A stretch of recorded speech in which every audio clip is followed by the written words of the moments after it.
proceedings should be grounded on credible evidence, not speculation, manufactured narratives, or unsupported allegations. The rule of law depends on facts, not fiction. Quote, meron ba talagang kinausap na mamamatay tao? Meron ba talagang mamamatay tao? Napakaliwanag na ho sa sagot dyan. Meron. Ano ho ang prueba natin? Yung tinatawag na admission against interest ng Vice President. Again, to reiterate, if this was stated by any other party or person, not a member of the panel of prosecutors, not counsel for prosecutors, not the counsel for respondents, it would have been perfectly okay. But since this was stated by one of those covered by Rule 18, it is covered by Rule 18. Quote, since na-establish na namin yung hinahanap namin doon sa talagang testigo lamang, 3 testigo lamang, finorgo na namin yung ibang mga testigo, na-establish na namin ang gusto namin i-establish sa Article 4. Quote, itong mga bank records don't lie. Hindi na ito pwedeng maspin. Yan at sabihin gawa-gawa lang ng prosecution ng gobyerno. Itong mga usapin na unexplained wealth ng Vice President. Quote, it is clear that the Vice President had a direct hand on this. She signed off to it. No, not just the use, but the way it was liquidated.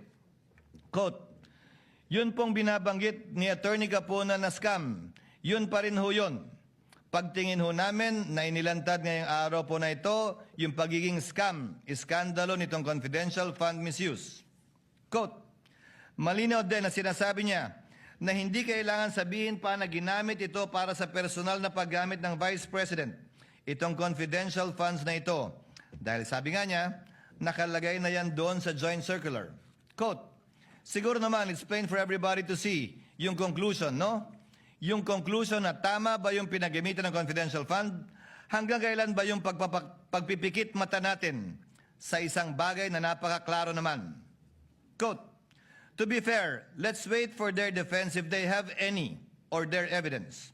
But so far as we are concerned, our position, you violated the public trust. Fraudulent liquidation, so you have violated the law. You already betrayed the people's trust. Quote, sa totoo lang po, yung testimonya ni Ms. Acosta na nagsasabing si Pangalawang Pangulo Duterte mismo ang nagbigay ng utos na ibigay ang 125 kay Colonel Lachica. Sapat na ho yun doon sa pagpapakita ng maling paggamit ng confidential fund. Quote, to us, it's a scam that was masterminded by the Vice President. Again, these are statements that may be said by any third party, but certainly not by any of the counsel for the parties. I would like to give credit where credit is due as well. There are some counsel for the parties who have been very circumspect with their statements.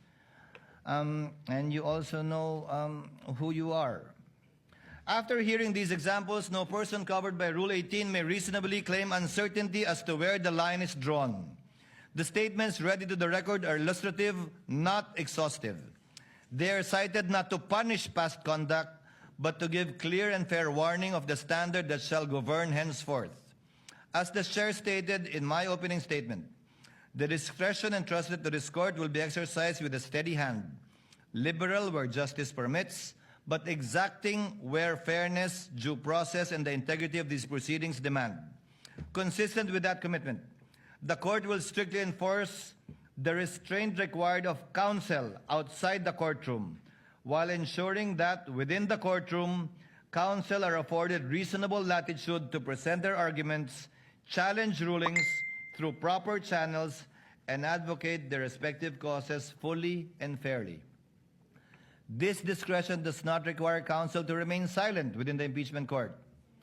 The Supreme Court ruled in ABS-CBN Corporation v. Ampatuan, as earlier cited, that the court recognizes that lawyers may criticize the courts and their decisions, subject to the responsibilities they bear as officers of the court.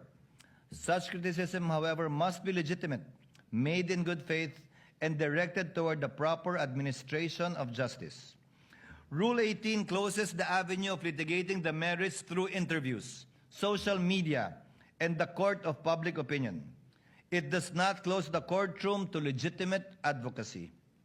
If counsel believes that the ruling is erroneous, that a proceeding has become unfair, or that conduct affecting the trial requires correction, the proper course is to bring the matter before the court where it may be heard